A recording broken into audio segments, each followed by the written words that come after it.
All right, Doc here for the Detroit Beard Collective. Are you rocking a beard this spring, cuz? Is your beard feeling dry, scaly? Could the flyaway hairs use some taming? Does your beard have leftover food in it? You can't be rocking a beard like that these days.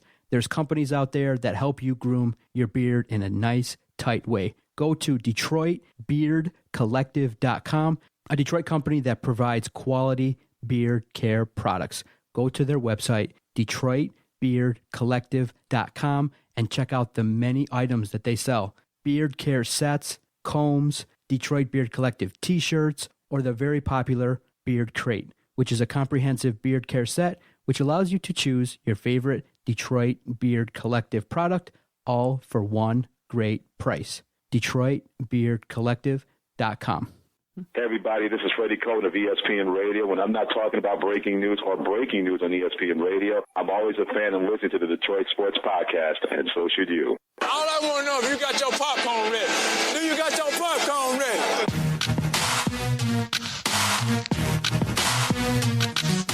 5 seconds left in the game. Do you believe in miracles? Yes!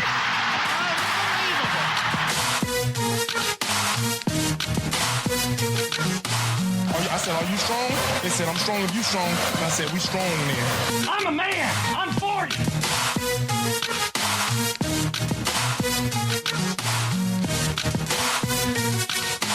Darren McCarty gets his shots in at Claude Lemieux.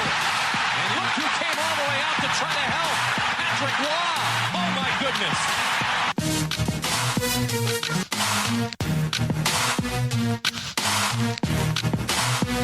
You are listening to the Doc and Jock Show on the Detroit Sports Podcast.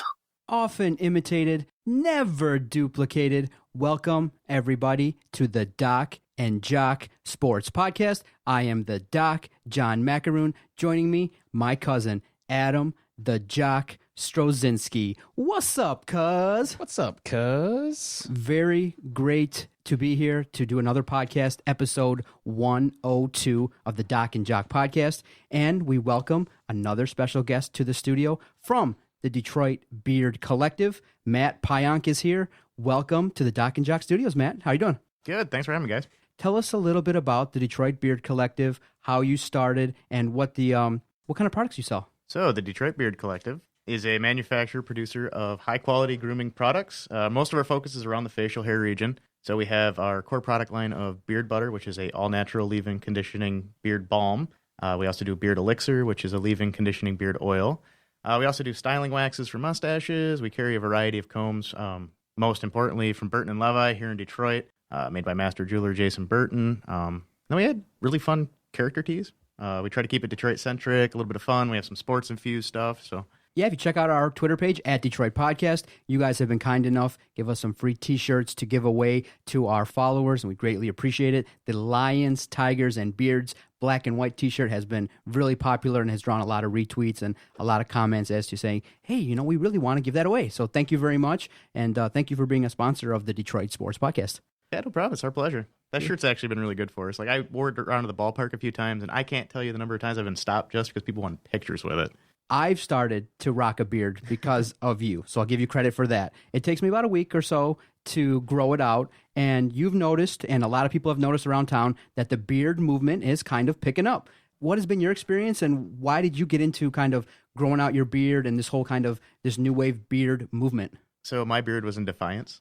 I had dated this one girl for 2 years or something like that. She broke up with me, and I was never allowed to have facial hair. I get a little bit of stubble and shave it off. I'm not kissing you. Shave it off. So after her and I broke up, that's it. I'm growing facial hair. And I'm an engineer by day, so I had to maintain a professional appearance. So I always had it shorter, like a 1-2 cut on the beard trimmer. The story that I tell everybody, Christmas Eve, about 4 years back, I was at my mom's house getting ready for church, and my trimmer broke mid-trim up. So I had to take everything down to the shortest length that the guard allowed for, and after that I vowed I wasn't going to shave anymore.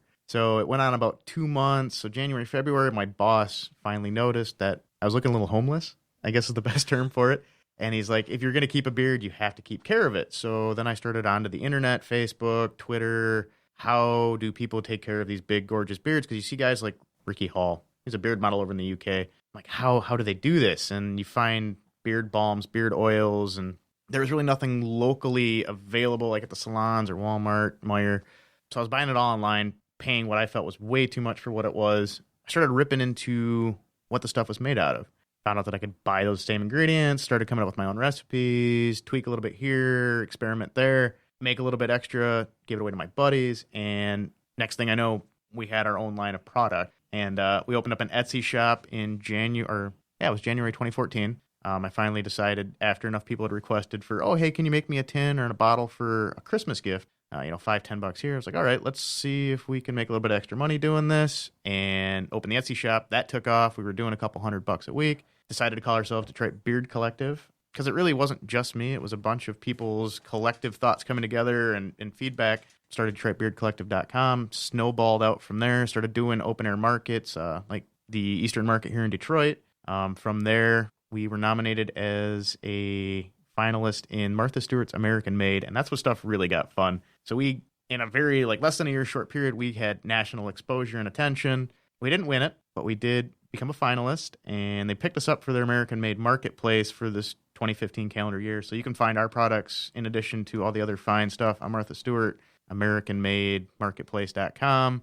So that's kind of the nutshell of it. And then after our core line of products, the beard butters, the beard oils, kind of took off, we started playing around with t-shirt designs. And like you mentioned before, the Lions, Tigers, and Beard baseball style shirt, that was just kind of a catchy slogan we always used.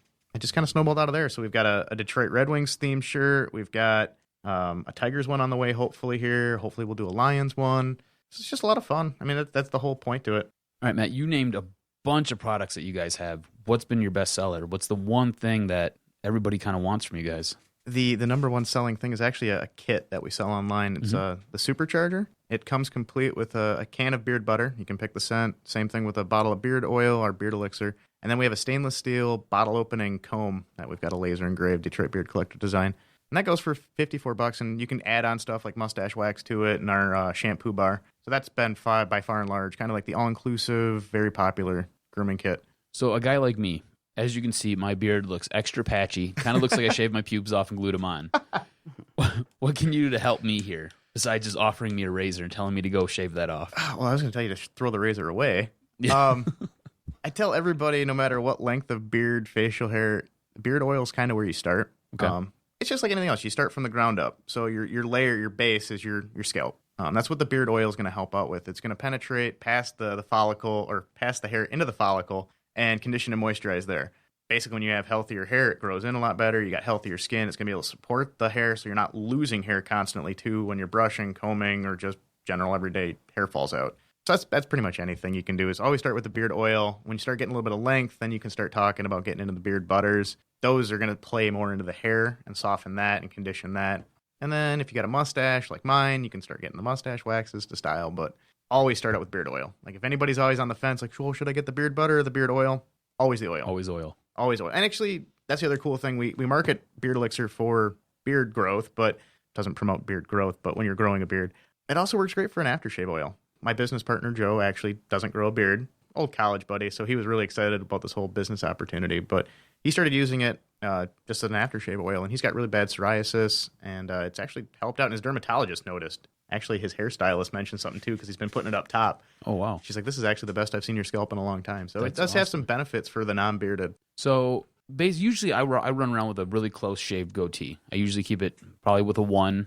Right now, I'm just kind of letting it grow out here. I've just been really lazy lately. Haven't done anything with my facial hair. So I normally have a really close goatee. You would recommend the elixir. I could work that in. Yep. I probably wouldn't. I'd stay away from the beard butter in this case then. So you guys have products for everybody. Well, that's why we use the slogan for the every beard. And the sales pitch that I always give everybody. We accept every beard from a quarter beard, half beard, 3/4 beard, all the way up to your full beard. That's awesome. So what are some of the common mistakes people have when they first start growing a beard, or they start to, maybe let it go or not take care of it? Because beard grooming is now a popular thing. You can't just, let your beard grow because of some of the health issues too regarding keeping your beard clean. Talk about some mistakes that you've seen that guys typically make when they start growing their beard for the first time. Biggest thing everybody always brings up with new facial hair growth is the itch, the dry, itchy skin. Because basically when you've got this coarse, it's androgenic hair, it catches everything. It's a catch-all. So you're drying it out. You're trapping food particles. You're not letting moisture to your skin. So your scalp underneath is drying out. what I tell everybody is push through that, especially for those first couple of months. Once again, the beard elixir really helps with it. Throw the razor away. Don't try and trim your own beard. Go find a trained barber. Amazing when you find a good one. They're worth their weight in gold, especially like keeping it clean and faded in so you're not just getting this huge, massive amount of hair everywhere. Growing a beard, it's genetics, it's diet. Drink a lot of water. A lot of people who complain about dry hair all the time, they're not getting enough fluid intake. So a lot of your diet actually plays into your facial hair, not even just your facial hair, but your up top hair too. Matt Pionk here from the Detroit Beard Collective. Now tell everyone who is listening on this podcast about your beard, kind of how long now you've grown it, maintaining it and things like that for you. Because you have a beautiful beard. It's very nice. It's nice. It's thick. It's full. I owe most of that to my barber Jay at the Berkeley Chop Shop. So I've been growing now. Oh my gosh, how long have I been with my girlfriend? I would say about 4 or 5 years now. 4 or 5 years. Wow. Actually, no. We're going on 6 because I was starting to grow before I met her. But it was a lot shorter. It was kind of like what you're talking about, the 1-2 cut. And then the beard trimmer broke about 4 years back. And that's when I kind of like, all right, we're growing it out. Going to go full Wolverine style. I had it all over the place. And it's just, I've gone anywhere from like mid chest. So add another 3-4 inches to this, which is probably, I would say 7 inches right now. And I trim it up during the summer just to give a little more professional look. And it's a lot of work keeping a bigger beard. Everything gets caught in it. Do you ever find yourself like zipping up your coat and your beard gets caught in your coat when you zip up? The first time that ever happened, it was the most excruciating thing. I ripped out, I would say, a handful of hairs doing it because I didn't know I zipped it up, and then I lifted my chin and oh man, yeah, it happens. God, that'd have been brutal. Wow. Well, the good thing is also Matt is a huge sports fan. He loves all Detroit sports. He's a huge hockey guy. We love doing this podcast, having friends of the podcast come in and break down some of the issues with Detroit sports. So check out our Twitter page at Detroit Podcast. We're gonna take some pictures of Matt and his beard and go visit his website. Support those who support us. A great sponsor of the podcast. He and his company are one of the reasons why we're able to do so many more shows. DetroitBeardCollective.com is where you go. And Matt is rocking a great beard. He's not just talking about his company. He is living it. 7-inch beard. Check it out at Detroit Podcast when you listen to this. All right. We got to talk a little bit to start about our Detroit Tigers. Can we go back to beard talk? Yeah, do we have to? Do we have to talk about the Tigers? The hashtag Stay Positive movement is dead. It only lasted. Oh, really? You killed it? I killed it. You were the only one carrying the flag for it. It was. I tried to carry the flag for the Stay Positive movement. Started by Justin The best Verlander. part was I was trying to burn it down the whole time you were carrying it. I couldn't set you on fire. You ran too fast. Can't do it. It is one of those things now. The series versus Seattle and the series versus Baltimore has just crushed everyone in Detroit's hope. I mean, we were talking about the Tigers getting 8 to 9 wins after the break, and they're 2-3 after the break. They've had a closed-door meeting. Who knows what was said? They're keeping it under wraps. But hey, Brad Osmus, way to do that now. You think maybe you should have possibly have done that 10 games before the All-Star break? Just saying. It was slipping away back then. What makes it so different now? And again, Cool. and a few podcasts back, people are saying they'd rather play Call of Duty. Tonight on Wednesday, they're going to be playing Sharknado 3. Most people now are saying, you know what? I'm thinking about maybe tuning out the Tigers and not watching it because it's just disappointing. It's really tough. It's getting close to that time where you say, you know what?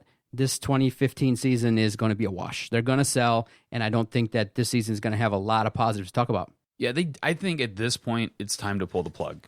Mike Ilitch and Dave Dombrowski have to come together, have to sit down and lay out all the options. And when you're all done laying out all the options, it's going to lead you right to the point where you say, we pull the plug, we sell what we can sell, and we get what we can get. Sell off a guy like David Price. Sell off a guy like Yoenis Cespedes.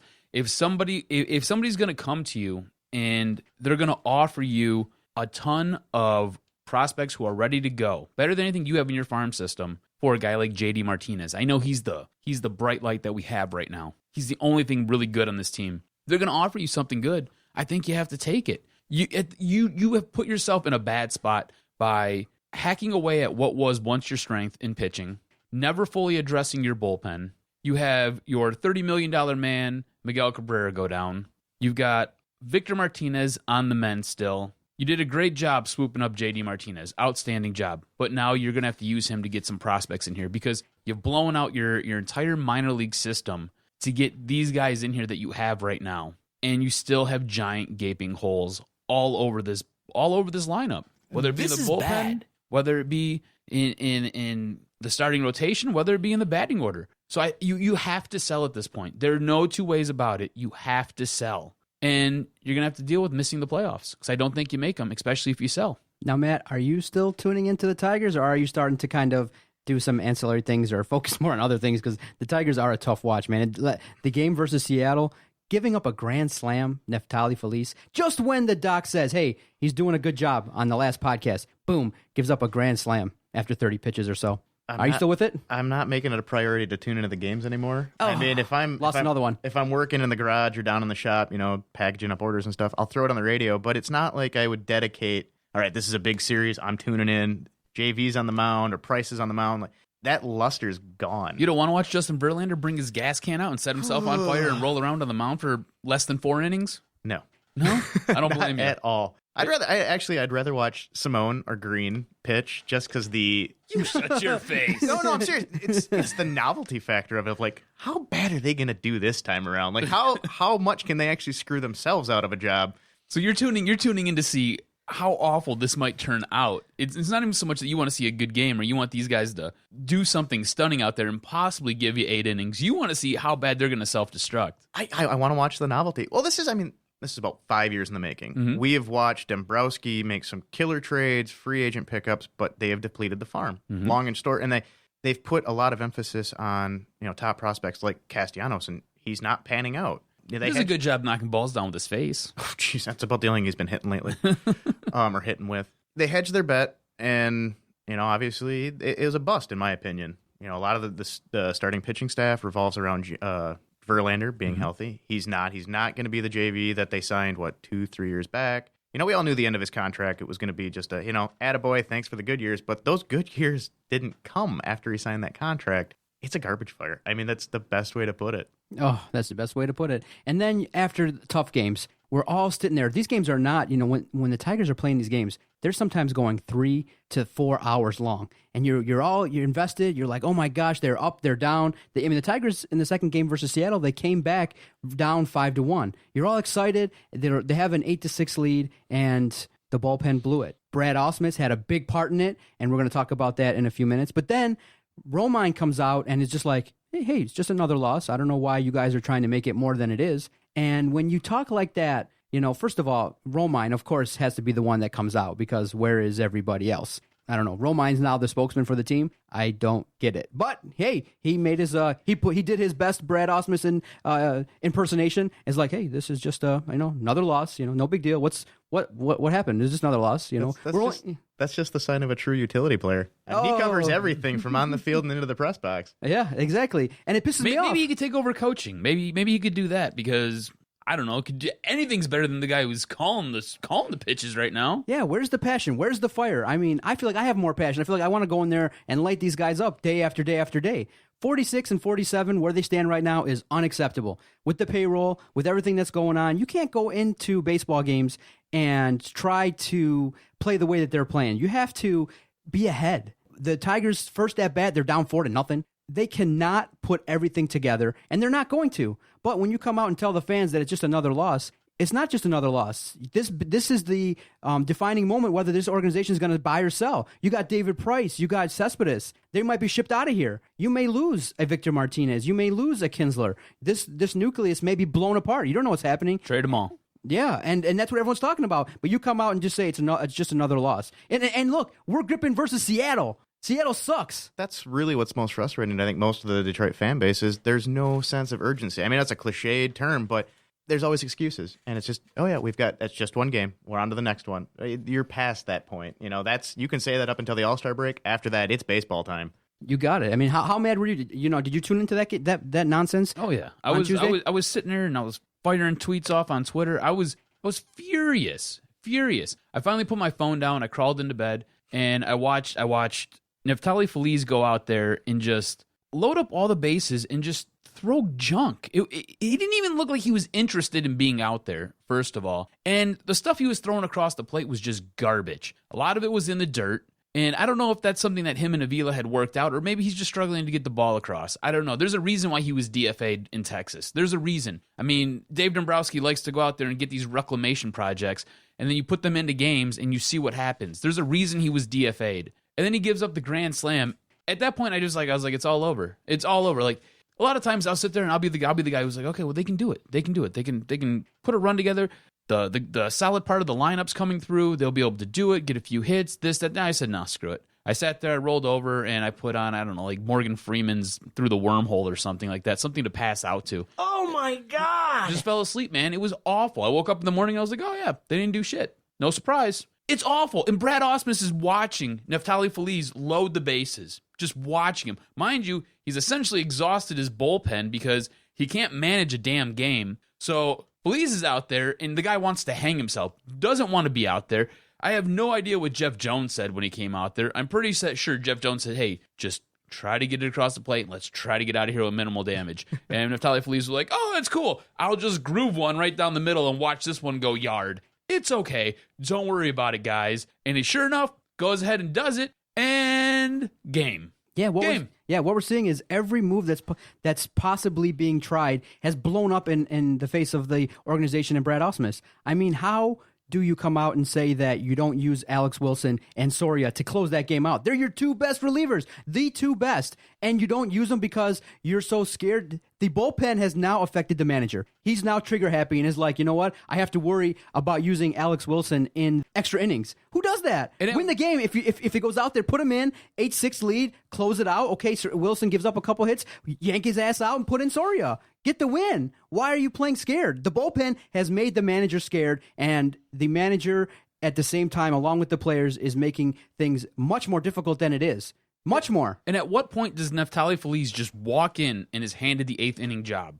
It's just here you go. I mean, at this point, I don't know who's better, him or Jabba. Yeah. They're both horrible. Hey, congratulations, Jabba. You just got a minor league deal with the Jays today. Yeah, well, see, there you go. Go work on whatever you got to work on there. But honestly, at this point, who is worse? Who would you rather have? Seriously, Neftali Feliz looked so just dejected and just didn't want to be out there. He just didn't have. And I know it's weird to talk about athletes like, oh, he doesn't want to be there. I'm sure he wanted to be there, but his body language just screamed, get me off this mound. Somebody come and pull the plug immediately because I've got nothing left in the tank. Brad Ausmus is sitting inside the dugout, eating sunflower seeds, picking his nose, talking with Jeff Jones, scratching Gene Lamont's butt. David Price is in the background giggling like a schoolgirl, and then next thing you know, crack, ball's out of the yard. Grand slam. And so now the USA Today broke the news. People have been talking more and more about selling. When the talk comes about regarding the Tigers organization selling, it stings deeply because basically you're saying that this team isn't going to meet the very high goals of getting to the playoffs and making a deep World Series run. But for me personally, I am now desensitized. I'm not as angry at the concept of selling because once Ausmus was hired, really, we talked about it. We knew right away, you're not going to really contend with a first-year manager. I mean, Mike Matheny did it at St. Louis, but he was sitting behind a great manager, learning behind Tony La Russa. Mm-hmm. We knew it. It was a hope and a dream that, Brad Ausmus could be some wonder kid, some wonder boy, but it didn't work out, so I'm not as mad. So right now, as I'm sitting here today, in the middle of July, I'm saying, you know what? Sell. Let's go. I'm not mad even. I'm not mad because I'm kind of resolved to the fact that this organization right now is not good enough to win the World Series. I'm not mad. But you cannot drag this out. You got 5 or 6 players that are making $100 million in payroll for next year. You're going to have to deconstruct this team and get something good for Price and Cespedes and other assets that you have. I'm not mad at selling. What do you guys think? At this point, let me put it like this. If you put David Price on the market, he's going to be the number 1 pitcher out there. The only other guy who everybody is talking about is Cole Hamels. And yeah, Cole Hamels, I believe, has like a 3-year deal in his back pocket. So if you trade for him, you got him for a couple years. But David Price is heads and tails better than him. David Price, at this point, you could probably make an argument that besides Zach Greinke, David Price is the next best pitcher in the major leagues right now. So he's going to get you something. Yoenis Cespedes has been hitting the ball. He looks decent out there. I mean, the guy doesn't ever see a pitch that he doesn't like to swing at.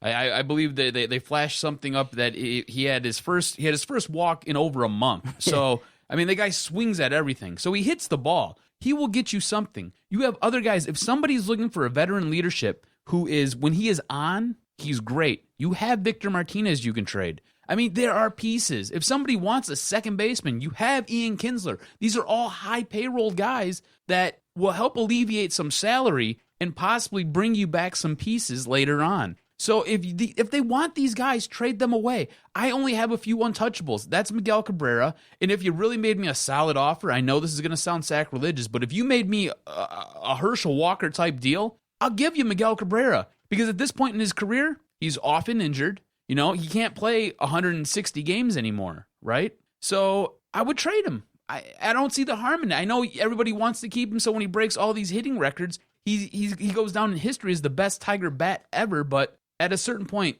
good organizations have to make really tough decisions. So I would possibly consider trading Miguel Cabrera, but he goes on the untouchable list unless it's a great deal. I'm keeping Iglesias because he's your future. I'm keeping McCann because I think there's a lot of talent there. And I would like to keep JD Martinez, but again, I'm not opposed to trading him if somebody offers me something unbelievable. After that, take the entire team. Take it all. Take it all. I don't care if you give me draft picks and money. Because welcome to the major leagues. This is a cap-free area. You can spend as much as you want to spend. I don't care if you go and you buy a whole new team next year. Do you know what I'm saying? Just bring some new talent in here. Break it down, blow it up, just do it. Get some new guys in here. I think that's the only way you can move forward at this point. Matt, it's been 10 years. We've kind of rebuilt the team into a playoff team, but we haven't gotten the payoff. Are you mad about that? Or are you ready to say, you know what, let's just start to break it down and do what you got to do to rebuild this team? Or as they're saying it, regroup. Maybe I'm just reconditioned because of the Detroit Lions, but it's time for a rebuild. They're not getting the job done. The divisional championships are great and all. It puts butts in the seat, but the World Series is where it's at, and they're not getting there, and they haven't been able to get there. I'm kind of with you. There's a few untouchables. You know, the cheaper talents, the Iglesias, the JD Martinez, McCann, that is your future. Keep those guys intact. Everybody else fire sale. Get what you can, restock the farm, start over. Yeah, it's just really bad timing for Miguel to go down because he's going to come back in the middle of August, and it's too late. And that's what's kind of sad is he's entering the twilight of his career. He's probably not going to see that World Series ring. So do you give him the opportunity to go somewhere else to win it? That's a great question. He has won one very early on in his career, but nothing with the Tigers. And he is one of the big pickups of Dave Dombrowski, but the Tigers general manager hasn't showed that he could rebuild this thing the right way. He definitely brought in the high-price guys, put this team together, but the rebuild hasn't gone well at all. Let me ask you guys this. We talk about Miguel Cabrera possibly coming back, possibly being... We're stirring up trade rumors here. So him possibly going away, if they keep him, and he returns, I believe he's estimated to come back sometime mid-August. All right, so he comes back and we'll say he's 98% healthy. A 98% healthy, do you think that could jolt this team to possibly win a wild card berth? Because at this point, every game they lose, they keep slipping further and further and further behind. And we haven't seen them put together a collection of wins over 4 since the first 15 games of the season. And that's why I answer no, because I don't think it's going to help. The pitching staff is 3/5 of it is garbage. JV's bad. Simon Green are awful. Everything that they've tried in terms of the fifth starter has been awful. So it's not going to make a difference. So you get to the one-game playoff and you win it. You're just prolonging the inevitable. I mean, at one point in time, you need to decide this is the time to pull the plug and rebuild for the future. You know, you're not going to win the World Series with this lineup, let alone this manager at the helm. It's just absolutely brutal. And you talk about 3/5 of the starting rotation. It's awful. I mean, the hot topic is Justin Verlander, Tiger Woods. Yeah. It sure seems like it. You have two prominent careers that have just totally derailed, just gone off. One with his wife and banging flophouse whores, and the other one, I don't know, getting his Instagram photos of him spunking on what's her nuts. It just comes crashing down. And Verlander hasn't been healthy in 2 years. Tiger Woods, he has an excuse every week. So I think it's a great comparison of the two. I think it's a very accurate comparison of the two. The one glimmer with Verlander is he finally took responsibility for his actions on the field. Like he's always been passing the buck and saying, "Oh, you know what? My stuff was good. My stuff." Yeah. He finally is saying, "I'm not pitching good." Yeah. You know, he's come to the realization, like, all right, something's got to happen here. I do have a glimmer of hope that Justin has the stuff. He still can feature a 97-mile-an-hour fastball, but the issue with him is the art of pitching. Now, there's no control there. And that at bat, he just throws really hard. Yeah, that's the issue.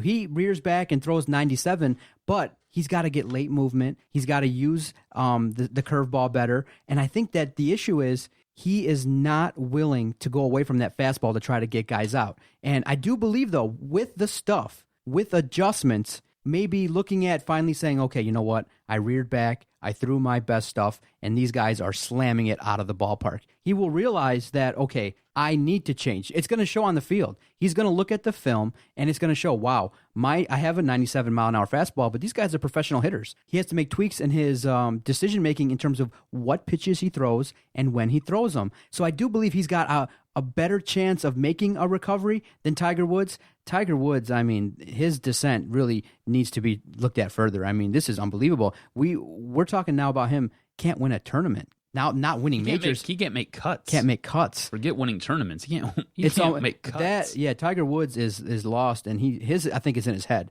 He's got skills too, but his game is so far gone. He's had multiple important relationships gone down the toilet, so he's got a lot of outside issues. Justin Verlander's got great home life, but there's starting to be a little bit of rumors going around that maybe him and Kate are having some issues. Like there's some rumors, TMZ at Doc and Jock are saying that Justin. I was gonna say, is this rumors? Is this just Doc? Don't throw Jock in here. Okay. This is Doc's rumor mill. This is the TMZ version of the Doc and Jock podcast. Rumors on Facebook are that he wants to marry Kate, and she's rebuffed him multiple times. Yeah. And they may be on the skids. Well, oh my God! So maybe women. That's it. Women are the root of all evil, and that's women exactly what and it is. athletes Just alienated all of our women listeners. No, but way to go, Doc. No, but in all seriousness, I do think Justin has a chance if he just puts down his ego, puts that aside, and is willing to pitch and use better pitches and better pitch sequences. He has a chance to come back. I do believe it. Well, what about this? Do you think Justin Verlander can do that here, or do you think he needs a change of scenery? If the Tigers, if they can move him, do it. We're willing to pick up part of that, almost like what they did with Prince Fielder, where they picked up part of that contract and they were able to trade him off. Yes, because I don't foresee him, and I don't think the organization is strong enough to break his will. I think they have basically placated him his entire career. They've babied him, they coddled him, and now it's like having a child where you sat there and you held their hand their entire life, and now at 21 you're going to turn around and you're going to sit there and try to put your foot down. You can't do that. You just babied your child for 21 years. He's now grown and he's still looking at you like he's still 8. So I think with Justin Verlander, I think if they were to maybe move him out, send him to a stronger organization might be able to do what you were saying. Help teach him how to pitch, help him control those pitches, help him work on different aspects of his game and not lean so heavily on just chucking a ball as hard as he can at a catcher. Because that's what he does. He goes up there and he just rears back and, hey, let's see if I can hit 100 today. Oh, I got it at 97? That's still pretty good. No problem. No, Justin, it's not good because guys are hitting that. You're throwing meatballs. Anybody in the MLB can hit a fastball. Anybody can. That's why they're there. You can't hit it. I can't hit it. He can't hit it. We can't hit it. That's why we're not in the major leagues, right? We sit there and we play catch with our nephews in our backyard. That's why we do these things. Anybody else in the major leagues, though, they can rear back and they can hit that. Whether it goes out of the yard or not, that's for whoever to say, but anybody and everybody can do that. He needs to work on his game. He needs to work on his pitches. If they can move JV, all hail Dave Dombrowski. I'll forgive the Fister move. I'll forgive Joe Nathan. Fister move. If he moves JV and can not eat too much of the contract, all is forgiven. His contract is horrible. It prevents us from getting other players. The issue is really not that the team is awful. The issue is there's nobody to replace the current roster. Everybody you bring up is just worse. There's no options. The contracts are limiting them, and that's the reason why. And Justin Verlander, prime target number 1, $28 million a season for his productivity is not worth it at all. It's horrible. It's awful. It's sad. It's a sad story, and that's why the team is going to sell. That's why each game going forward is going to be tougher and tougher to watch, and it's going to be very interesting to see how the fan base reacts. I mean, the Boo Birds are coming out for JV. They're going to come out probably for Brett Ausmus more and more, and we're going to have to kind of sit back and watch what's going to happen because the Tigers have underachieved all year, and everyone now in the organization knows it, and now they're wheeling and dealing. And next week's podcast is going to be exciting because it's going to be close. July 31st is going to be wild. Fun time to watch, for sure. I want to talk about what they get. That's what I want to talk about because I don't care what players they bring in here. I want to talk about who they're moving out and how these players that they do get in here will help this team down the road because I don't think anybody that they bring in right away is going to help this season, and they might not even help next season. But they for damn sure better help 2 years from now. That's what I want. That's what I want to talk about next week. Okay, that sounds good. Matt, tonight is a Tigers game. You're not going to probably watch it then, right? What is your activity going to be tonight instead of watching the Tigers? Anything but. Anything but. I would rather watch Mike and Molly right now. than watch the Mike and Tigers. Molly. If I don't watch, it'd be maybe Sharknado or. Oh, that's right. That's Sharknado on tonight. 3's on tonight. Or I'm a diehard. I'm still sticking with it. But if I don't watch, it'll probably be NFL Network or a movie on HBO or something. Just flip back on commercials. Yeah. I mean, Sharknado, I'm excited about that. Mark Cuban's got a cameo. Mark Cuban, So President of the United States. Your girl, Tara Reid, and that is a girl. Tara Reid will be in awful. She is awful. If you don't watch the game tonight, what are you going to do? I'll probably go into my sister's Hulu account and continue watching Dragon Ball, the original, from where I left off last. I'm trying to re-watch all 500 episodes of it. So Dragon Ball Super just came out, so I got to get all caught up. Oh, man, down the line, we have to check in with that. You shoplift someone's Hulu account? Mm-hmm. The Arab is running off. The Arab is rubbing off on you. There was no shoplifting. It was even trade. I gave her my Netflix account. She gave me her Hulu account. That's awesome. Good stuff. Stay with us. After the break, we're going to play a round of Jock Jams. The Doc has 3 great questions lined up for Jock, and he'll definitely bring the noise, give strong opinions, and that's why we do Jock Jams. Stay with us. Doc and Jock, episode 102, DetroitSportsPodcast.com. All right, everybody, thank you so much for your support. Lots of ways to support us here at the podcast. If you like what you're listening to, if you enjoy the podcast, if you want us to continue to provide great content every Monday and Thursday, if you want us to continue to take phone calls, just go to our website, DetroitSportsPodcast.com. Click through those banner links. Lots of great online deals. I know everybody that's listening likes to save money. DetroitSportsPodcast.com. Click through those banner links, bookmark them, and every time you shop online, nothing extra happens. You get charged no more money. But when you shop online through DetroitSportsPodcast.com, they kick us back a little something, and we can continue to provide great content. DetroitSportsPodcast.com. We greatly appreciate it. Yes, sir.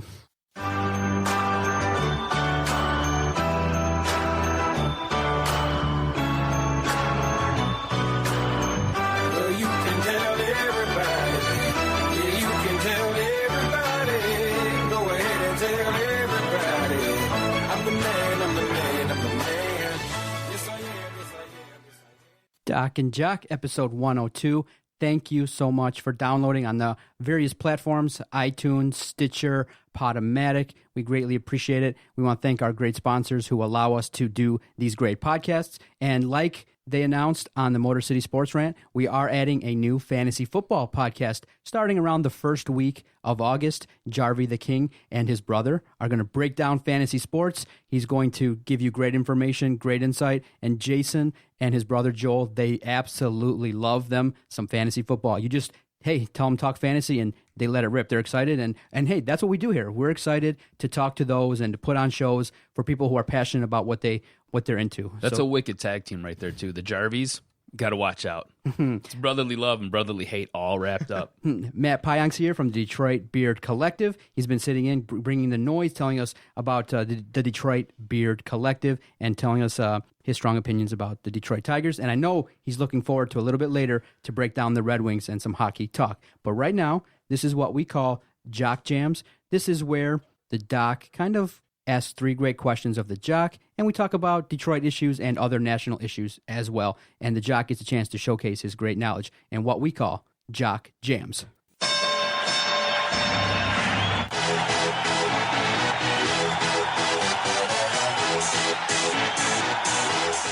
All right, cuz the Harbaugh News Express continues to roll on. Every minor move that more noise. Every move that Coach Harbaugh makes just continues to be covered and be talked about. But an interesting article that came out on Wednesday at the DetroitNews.com was very interesting to me in that it kind of talked about the program and it talked about some moves that Harbaugh made. And an interesting point, though, he did let everybody know that fifth-year seniors and such had to try out to get back on the team. And he let everybody know that it was across the board, universal, so nobody was surprised, but a couple players transferred because they kind of felt like, I'm a little bit off-put by that decision, so they decided to leave. What was your reaction to that, and do you feel like players in the new regime have to earn their keep? More maize noise. You know what? I don't really have a problem with it. Initially, I thought I was going to have a huge issue with this, especially when you brought up Harbaugh and you brought up stuff in the newspapers. I was like, great, more stuff out there, because it's all you're hearing about is just Harbaugh this, Harbaugh that. Just like, shut up already. The season hasn't even started yet. Just want it all to just quiet down. But no, I don't have a problem with that at all. I think that's great. I think he is setting a precedence for this team and how he wants this team built. If you remember back when he took over San Francisco, it was a lot of the same stuff. He basically made everybody work for every position on that team. So if you don't show up, you're not playing. So I don't have a problem with this at all. He's telling these guys right from Jump Street, if you don't bring it every day and you don't work hard every single day, you're not going to play. You're not going to be a part of this team. And if you don't want to be a part of this team, transfer. So I don't have a problem with it. I think this might be a really good thing for this program. Yeah, the issue that the players brought up were, hey, I showed loyalty. I've been here, and where's the kind of loyalty back from the university? Right. I understand that too. You're a fifth-year senior. Generally, your spot is already secured. Whether you're going to start or not, you're given the carte blanche because you've been here the previous 4 years. And I understand that, and that's a bitter pill to swallow for those players. I believe it was 3 players total who were fifth-year seniors who transferred. And yeah, that sucks for you guys. But if it's going to make the overall program better, because now with Urban Meyer in Ohio State and you've got MSU becoming the power that they're becoming, it now all results in winning. You have to be the best conference, or you have to be the best team in your conference to get a shot to play for the national championship. And that's what it all boils down to. Jim Harbaugh's success will be graded not on how many Big Ten championships he wins, not by how good he looks, not by how many guys he gets into the pros. It's by how many national championships he wins. So it's all about that right now, and he's setting his program up for that. He's letting them know right off the bat. So next year, when you have a fourth-year senior this year who's going to become a fifth-year senior next year, hey, you got to earn your spot. You got to make the team. You got to compete just as hard as that incoming freshman. You got to compete just as hard as that backup defensive end. You've got to compete just as hard as that starting tackle. Everybody is on the equal playing field. Everybody starts at 0. And I believe it's also a way for him to gauge how much talent he was left. You know, I mean, you always talk about how coach steps in and has nothing. He has no players. He can't do anything with anybody. This right here sets him up so he can see what he's working with, who's going to fit where, and how he can utilize these players to help this team win. I'm not expecting a national championship this year. I'm not expecting a whole lot at all this year. I just want them to be competitive. I want them to play MSU tough. I want them to play Ohio State tough. And I want them to beat those teams that are after that. That's really all I really want. Okay. And that's all I expect. The NFL completed a thorough investigation of the whole Deflategate issue. Tom Brady was suspended for 4 games, and this is still going on. And Tom Brady naturally said, "Hey, I'm not guilty, so I'm going to appeal. I'm going to go in front of the board and give my comprehensive reasoning as to why I'm innocent." And there's still yet to be a ruling. Is this taking too long, or why do you think it has taken so long to have a ruling on Tom Brady? Dude, it's been a month since this occurred. You had guys who sat there and smacked the crap out of his girlfriend, threw her onto a bed of guns, and then choked her with a phone cord. Their suspension's already been reduced. How is that suspension reduced? And we're talking about a guy who possibly deflated a football or had knowledge of a guy who deflated a football. Why are we still talking about this? How is this still an issue? How? Greg Hardy is over there smacking women around and threatening to kill them and then attempting to kill them. These are like felonious assaults. These are legal issues. And that guy had a 10-game suspension reduced to what? I think it was 4 games? Come on. This is ridiculous. What Roger Goodell, this is all just Roger Goodell pining. And you know what kind of stirred Roger Goodell all up? Was Tom Brady, and Tom Brady's crew came out and said, "Hey, go ahead. Suspend me 4 games. Suspend me 2 games. Guess what? I'm going to sue your ass. I'm going to sue you. I'm going to sue the NFL. And we're going to have this whole thing tied up in litigation. We'll tie this up for 3-4 years. And by the time we get a ruling on all this, I'll be gone. I'll be retired. I'll be sitting there smoking cigars. So go ahead. Suspend me. Is this what's really best for the league right now? Is it? Is it, Roger?" And Roger Goodell's sitting there scratching his head. He's like, "Well, he might have just pulled my trump card. I don't know if I've ever been outsmarted like this before. I have convicted killers running around. I have guys who sit there and abuse their children. And I've got all kinds of criminals just doing whatever criminals do. And Tom Brady might have won this because he knew a guy who was on his same team and in the organization who took a inflatable pin and deflated a football." Mind you, those deflated footballs had really no bearing on that score because the New England Patriots came out and whipped the shit out of the Indianapolis Colts that whole entire second half. And apparently, the NFL referees who touched the balls after every play, didn't notice anything was wrong with them. It took some guy possibly saying something about something and something. All this hearsay, I don't know. Tom Brady might be right. This is stupid. The fact that I have to waste time on this in our segment is stupid. Tom Brady's right. Roger Goodell, you're an idiot. Let's move on. A month, dude. This has been going on for a month. Over a month now, I think. This is ridiculous. Absolutely absurd. Roger Goodell, he is like Satan, I swear to God. Gary Bettman was like the worst general man, the worst commissioner in all of sports. I think Roger Goodell is now taking his place. Because Roger Goodell, I believe, thinks he is God. I believe he wakes up every morning and he deserves his feet to be kissed and his butt to be powdered and to be dressed by his maid and then to be sent on his way out the door. Roger Goodell, I believe, is Satan. This is what this is. This is what it all boils down to. The Detroit Pistons have paraded the new face of the organization. The signing has taken place. Reggie Jackson signed a new contract, big-time contract. Do you believe he was worth the price that he was signed for? And do you believe that he should be the face of the new Pistons in 2015-2016? He's the richest Detroit Piston ever. He signed the most lucrative contract that any Detroit Piston has ever signed. So based on contract alone, hell yeah, he's the face of this organization.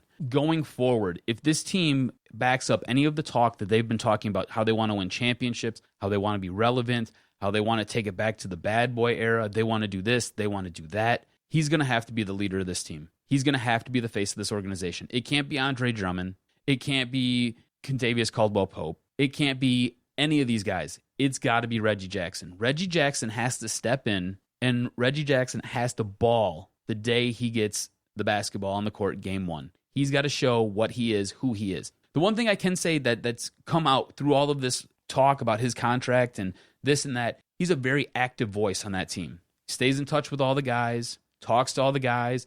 He seems to be good friends with everybody on that team. So from a leadership standpoint, I think you got your guy. I now need to see it. I need to see you feeding Andre Drummond the ball and Andre Drummond not missing shots. I got to see you penetrating to the basket, dishing it out to Kentavious Caldwell-Pope, him hitting a three-pointer. I need to see these things now take place. Do I think the contract was worth it? I do, because of where the NBA is structured right now. If we talked about this last season, I would say you're smoking crack. But you've seen what these deals were that these guys were getting in the offseason. I think in the end, what he's going to get paid, I think it will balance out. And I think if he brings you a championship, everything's worth it. You could give him the Palace if you wanted to. You could name the Palace the Reggie Jackson Palace. It's all worth it if you win a championship. So I think he will become the face of the franchise. He has to become the face of the franchise.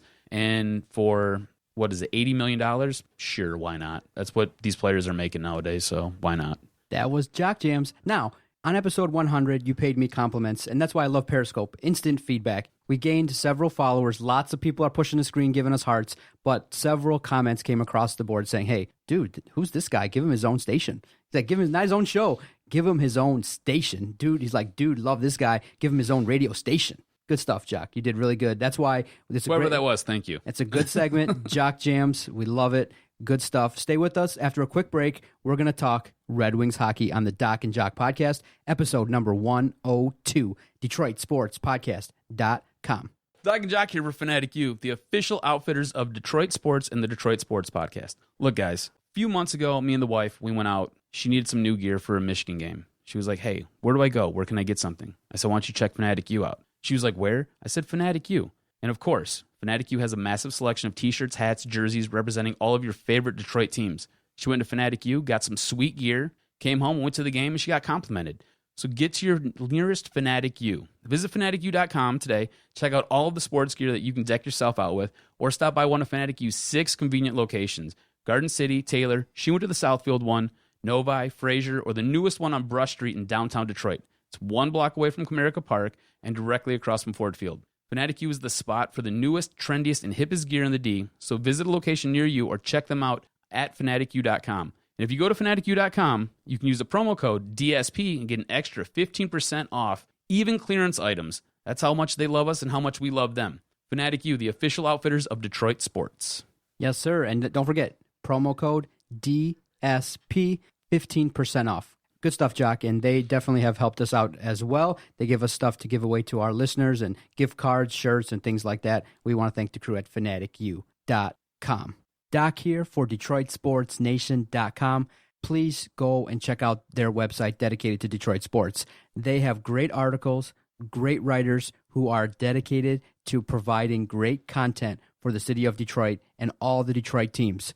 DetroitSportsNation.com has a huge presence here on the podcast because they have great writers. We've had them on our podcast talking about all the issues regarding the Detroit teams. They are very dedicated and they're very passionate, and that's why we were drawn to them. They have been very supportive of us. You can go to DetroitSportsNation.com/podcasts, and you can find the Doc and Jock podcast, the Motor City Sports Rant podcast. By going to their website, you give them support too, and you can read great articles, strong opinions regarding all Detroit teams 24/7. Other organizations are downsizing. DetroitSportsNation.com is looking to expand all the time.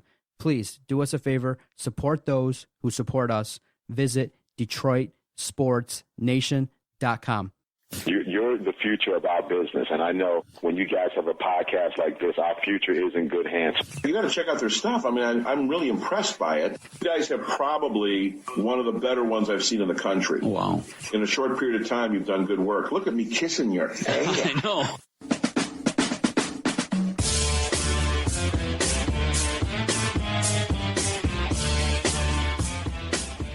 Yes, sir. Thank you for those who have been sticking with us on Periscope. Welcome back to the Doc and Jock Sports Podcast. The Jock, Adam Strozinski's here.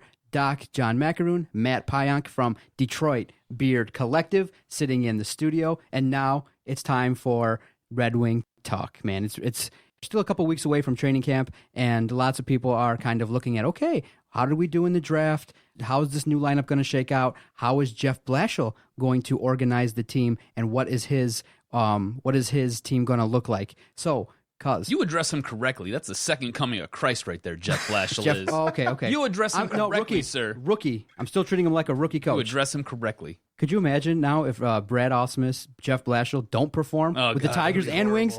It'll be awful. Okay, we'll stay positive. If they miss the playoffs, this will be the one time they miss the playoffs in almost, a quarter century? Yes, it'll be awful. Okay. Absolutely awful. Matt, what was your opinion when they hired Blashill? Everyone's talked nice about him. He is a first-year coach, but he has coached many of these players. Man, was I surprised? You were surprised? No, I wasn't. I'm just joking. I honestly, it's what was expected, what was needed. I mean, they've been setting up for this for how many seasons? The 1-year deal that they gave him to keep him in the system. There's not even going to be a blip in the coaching. I mean, you're going to see the same Red Wings hockey being put on the ice. Hopefully a bit more successful campaign this season, but I'm excited. He seems to have the locker room. I liked Babcock a lot, but I think he was actually starting to be a hindrance here.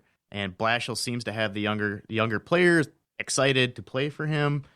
He obviously knows a lot of this young talent that's coming up a lot better. I'm really hoping he puts Mrazek in net and doesn't even experiment with Howard. Like, just give Howie his backup role, maybe start giving him the nudge out the door, but I mean, I'm excited. We got Mike Green. That's a huge thing. And to see somebody of that free agent's talent coming into the program where, 2 years ago we couldn't get anybody, maybe it's a sign of change in the times. Do you think Babcock had an issue with that, but not being able to get free agents? I wholeheartedly believe that Babcock has ruined careers and kept people from coming to Detroit. Prime example, Mike Commodore. Yep. That dude was excited to be here in Detroit. Exactly. And Babcock pretty much iced him out, which is... Exactly. Who else? And the Dan Cleary experiment. Why is that guy still in the organization? Like, I love Dan Cleary. He served his purpose, but he's been washed up now for 3 seasons. The only reason he was here, allegedly, was the gentleman's deal with Babcock. He's a leader. He's a leader. No, he's not. I know. How are you going to lead when you're not there? You're a healthy scratch every game. You're sitting at home on your couch eating popcorn. How are you going to lead? Come on. Yeah. So Matt, you're all for the youth movement and the team kind of now transitioning from, a heavy veteran-laden team to bringing up these young guys from Grand Rapids with the coach that has been with them for several years? It's the climate of the NHL. Look at the teams that are winning the Stanley Cup. It's not a veteran-driven league anymore. It's this youthful, extremely explosive style of hockey that's winning games. You need to have the speed, the puck movement. Position containment hockey is not the NHL anymore. So when you've got talent like Nyquist, Tatar, man, did that guy just explode. Like, everybody thought the second coming was going to be Nyquist. Tatar is the future of the Detroit Red Wings. You've got Glenn Denning coming up. They just signed Luke Blakonen for another year to get him a little bit more groomed for the NHL. They're doing all the right moves with this young talent, and that's really, we're in store for some exciting hockey coming up here.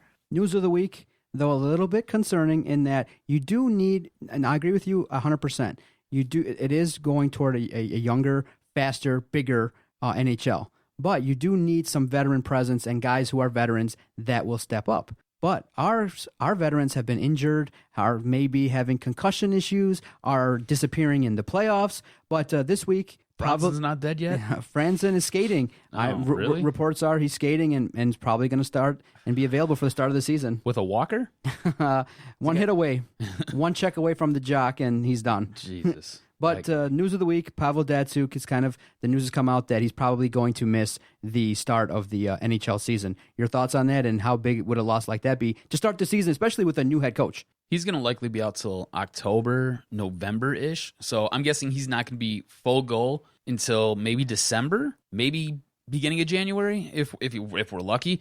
I didn't realize this injury was that bad. I didn't realize what he was playing with through most of last year was as brutal as it was, because the initial reports were 4 to 6 weeks. He'll be out, have his surgery, normal timetable. He'll be going through some physical rehab, and then after that, he'll be back in the skates, and he'll be there for training camp. No big deal. And now it's 4 to 6 months instead of 4 to 6 weeks. That's insane. So you're definitely gonna miss this guy. I mean, that's at least 20 to 25 points the way I've got it estimated. And on top of that, you're gonna miss this guy's defensive prowess. You got to remember, he's one of the best offensive defensemen. No, offensive. Yeah, there you go. Two-way hockey player. Yes, thank you.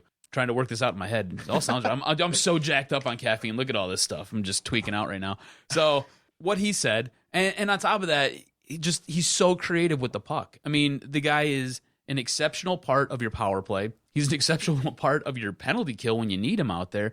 The guy does everything well, and he makes everybody else around him better. So this is going to be a huge loss for this team. Huge loss. The only thing that they have going for them is they've got a guy like Nyquist. They've got a guy like Tatar. They've got young guys in the system now who are at that point in their career where they can come up. I don't think they're going to give you the stalwart performance that he might, but you have guys who can help fill the shoes. Maybe not fill them completely, but help. This has been coming for a few years. I mean, we were lucky to get him that extension signed. Everybody thought he was going back to the KHL. That's right. And he's been injured now for the last, 3 seasons consistently, so it's not surprising, but I think the organization has done a very good job of preparing for the end of Pavel's career here in Detroit. But even when he comes back, in January, February, and he's only going to be skating 65, 70%, he's still better than 3/4 of the NHL. I mean, he is such a dynamic player in the way that he looks at the ice and opens stuff up. You will never see another player in our lifetime that has the hockey knowledge and prowess that Datsyuk does have. And I think just having him around, as long as he just doesn't stay over in Russia and he comes over here and he's part of the organization, he's in the locker room, he's talking with these young guys, asking him what are they seeing on the ice and working with him and passing on, his hockey knowledge. And that way, you're going to see dividends in there too. I think you're absolutely right. There's so much that he brings to the team, not just on a score sheet. There's more. Like you said, the leadership, him being in the locker room, him talking to the guys, him helping the guys along, especially some of the Russian players, helping them along and helping either if they're young kids, helping them transition or just make them feel more comfortable. So I think he's going to be, I don't know if it's going to be detrimental, but you're going to feel it. You're going to feel it, and I think you might see it a little bit on the ice with the product. Yeah, I don't think it's going to be detrimental either. How long did we lose him last season? I mean, they made it. I believe he missed. How many games did he miss? He missed almost 20 games last year. So that's a good chunk of the NHL season. So the good news is, as compared to the Tigers and their minor league system, the Red Wings in Grand Rapids and their scouting department is widely regarded as being really top of the line, and they are able to kind of transition younger players while having success and making the playoffs. But two of the biggest names that people are talking about are Anthony Mantha and Dylan Larkin. And if they're both in the preseason, do you think they have a chance to make the big club? Because the Red Wings typically like to let their players play in Grand Rapids, have some success before they come up. I mean, Babcock kept Pulkkinen down in the minors and in the Calder Cup playoffs, even when he was lighting it up. He was getting hat tricks, goals, assists, and he wasn't making the main roster. I think they're going to be a little bit more liberal going forward, but it's not easy to crack the Red Wings roster. And my opinion is Larkin has the better chance because he's naturally more talented, and Mantha, I think, needs to prove it in the minors, in my opinion. I mean, Mantha took a ton of heat last year for not performing to expectations. So I don't know if that was a ploy. I hate to say that all these players watch the news and the media and stuff, but maybe it was to light a fire under his ass. But Larkin, that kid's got hands. He's got speed. He's got size. another guy. I almost want to call him a Lindros style player. He's going to be. Ooh, don't do that. Well, okay, minus the concussions, please. Yeah, don't go that route. Don't do that. They're not going to make the roster this year. I don't see it happening. They need to. The Grand Rapids system works. I mean, they are accused of letting their players go overripe down there, but this is why we've made the playoffs 24 years in a row, is you've got that stockpile of talent where somebody goes down, you've got a veteran down for 6 to 8 months, and you've got a couple of pieces that you can rotate in and keep the ship going the right way and at full speed. If either one of them crack the roster, it's going to be Larkin. Larkin, heads and tails, is the best prospect we have in our entire organization. I know there was a lot of talk about Mantha. Mantha, it might have just been a one-year thing where he struggled,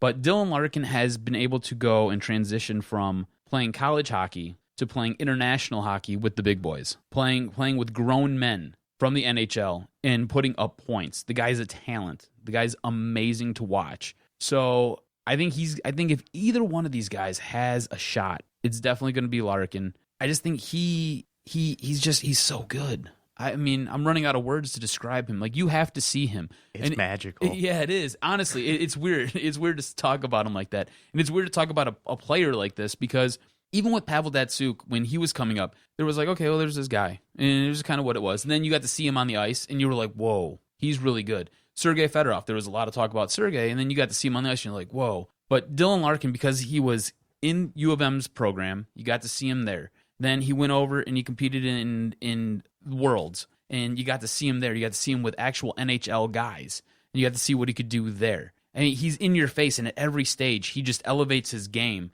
So I think he's got another gear. So when he gets to the NHL, I don't think it's going to be a big deal. I don't think it's going to be huge for him. And you got to see it, too, when he played in the AHL. When he played in the AHL, he stepped right in. He just walked off the bus. They're like, here's your jersey. He went right on the ice and started skating and started putting the pucks in the net. His very first game, he scored. So the guy can transition, and I think he might be a transitional player in the NHL. Yeah, because I was saying, in Detroit sports, you're kind of realizing that the younger guys have taken their time, and we haven't had these young players come up right away and be superstars. And a guy right now, like a Dylan Larkin, he comes in with a lot of cachet. And if he takes 3 to 4 years to develop and to score consistently 20 to 25 goals and to get at least 60 to 80 points, come on. It's about time. Dylan Larkin has the tools. He needs to come in right away and handle his business like a pro. And I think Detroit would take to that right away, because I think right now, in all the teams, all the young players are coming up and taking a little bit of time.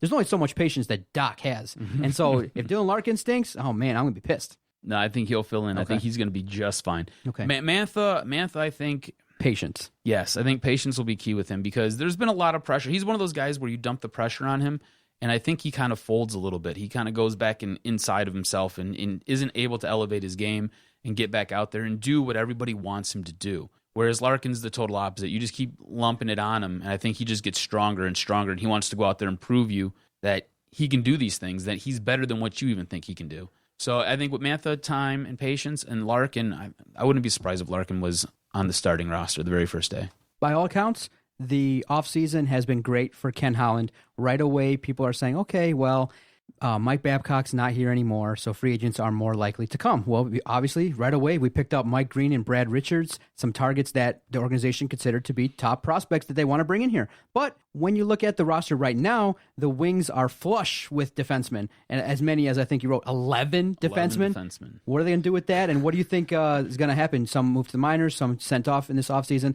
because most NHL teams have 6 defensemen, 7 maybe in case of injury, but 11 defenders, oh my goodness. A lot of teams do carry the 7th defender just in case. Generally, they're a healthy scratch every day or whatever. They're up with the team practicing, but that's about it. But the wings are in a weird spot, because defense has now all of a sudden just become full of guys. Just guys. You got Alexei Marchenkov, you got Xavier Ouellet, Nick Jansen, and Ryan Sproul. All these guys are in their final year of their 2-way contract. So you're going to either have to fit them in and play them, or you have to move them, or you're going to have to release them and let them go. And you don't ever want to just let talent just walk out the door. You've seen what happened with Max Scherzer. So you don't want to let that happen. All right. So I expect that either come trade deadline time or maybe before the season starts, the Wings will move some of these younger guys off, possibly move a guy like a Brendan Smith, maybe a Kyle Quincy, a Jakob Kindl, move one of these guys out of here to make way for an Alexei Marchenko or even a Xavier Ouellette. I know that they're high on Ryan Sproul, but I just don't know if he's ready to take that next step. So they might be able to work some type of another two-way contract out with him for another year or two. But I see some of this younger talent, maybe some of these guys who are the final three defensemen, I guess, you would try to maybe trade them away. I'd like to see Quincy go. Make room. He's expendable. Erickson, too. I mean... Erickson needs to step up, yeah. Yeah, they've had their time. Smith, honestly, I think Smith is a bust. You've got younger talent with Marchenko. With the influx of defensemen, it does bode well if you have a young goaltender like Mrazek, and he did show enough. I agree with you, Matt. He should be the starting goaltender for the Red Wings. He showed me enough. He has it. He has the moxie. He has the laid back mentality, and he does bounce back from rough outings. He was pulled a lot in the last season, but he came back and he played pretty well. But in the playoffs, he did enough. I think he outplayed Bishop in several games. It's just that the offense kind of struggled, and key mistakes late in games cost the team the win. They were so close to advancing. But with Mrazek, I do think they have a chance to go deeper, but I don't think just yet, as constructed, this is a team that can make a deep run to the conference finals. I think they're a second-round team, in my opinion, as is right now. I just think that the teams like Tampa Bay, Montreal, the Rangers, they're just better, and they're getting better. So do you trade a guy like Jimmy Howard, or do you keep a guy like Jimmy Howard on your bench? We would love to trade him, but the numbers, $6 million for a goaltender that hasn't done exceptionally well. It's tough to move. So nobody's taking Howard. Nobody's taking Howard. So, I don't like the idea of Mrazek competing. I think that he's just better, and I think he needs to have that confidence and just be told, hey, you're the guy until you lose it. I like the idea of carrying two starting caliber goaltenders. Look back at the Hasek, Curtis Joseph era. Like, those two guys pushed each other so hard. I would like to see Mrazek always have Howard nipping at his heels and Howard fighting for that job back. I think it could do wonders for the goaltending. What do you think this team is? Do you think this team is a team that can compete? Because a lot of people will say, well, they were just a couple minutes away from taking a 3-1 series lead with Tampa Bay, and they got to 7 games. They just didn't push through. I just think that right now, as constructed, they're not a team that is poised to win a Stanley Cup. They had a 3-1 series lead over the Chicago Blackhawks when the Chicago Blackhawks went on to win the Stanley Cup, so that doesn't mean anything. It doesn't mean anything. Yeah. Talent-wise, I think they're a conference championship team. Putting the pieces all together with a rookie NHL coach, I'm going to have to agree it's going to be maybe a first, second round out this year, but hold on to your shorts because you still have next patience, season. And you still have patience because there's been several first, second round ousters in the last few seasons under Babcock.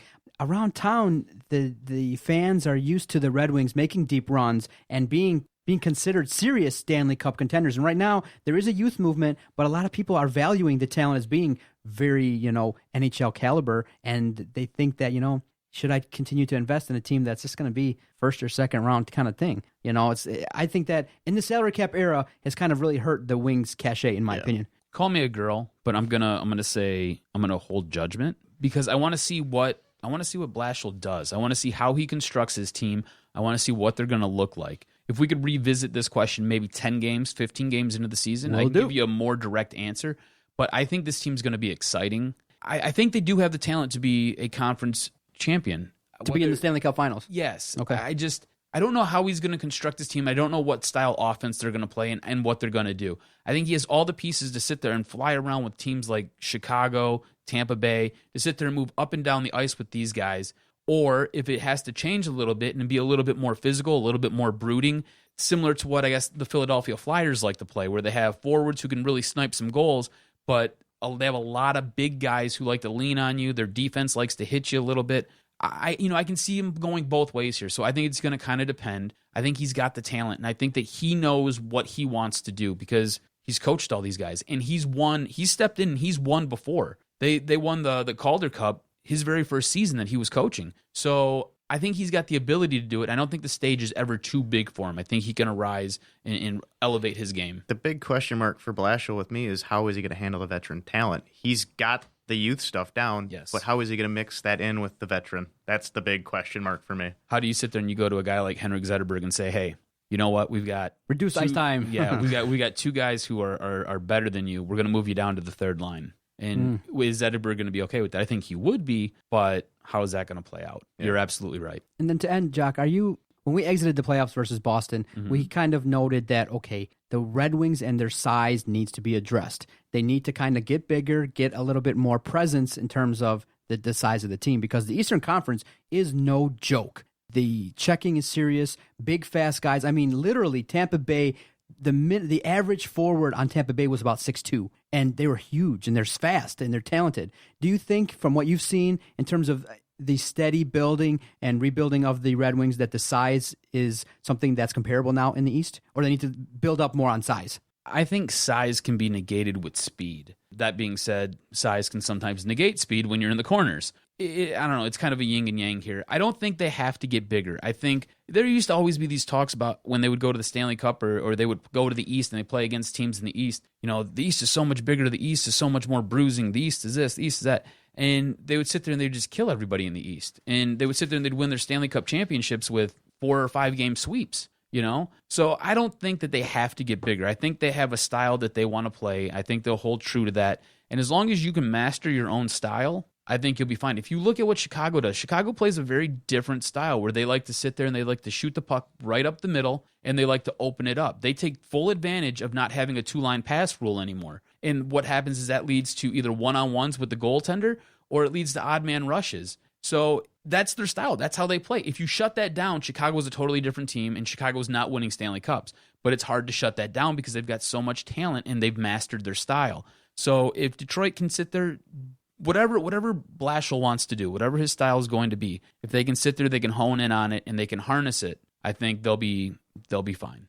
Matt, thank you so much for coming in studio, rapping sports with the Doc and Jock. Thank you for telling us about the Detroit Beard Collective. Visit DetroitBeardCollective.com. Check out the many great quality beard care products. I'm definitely going to start to look because I've been growing my beard for about 5 days. I'm going to need some elixir because it looks like my pew beard is not working out real good.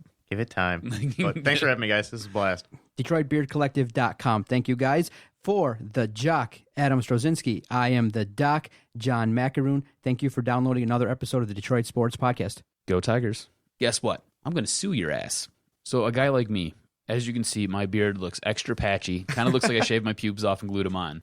And all I can say is Detroit Sports Podcast scores.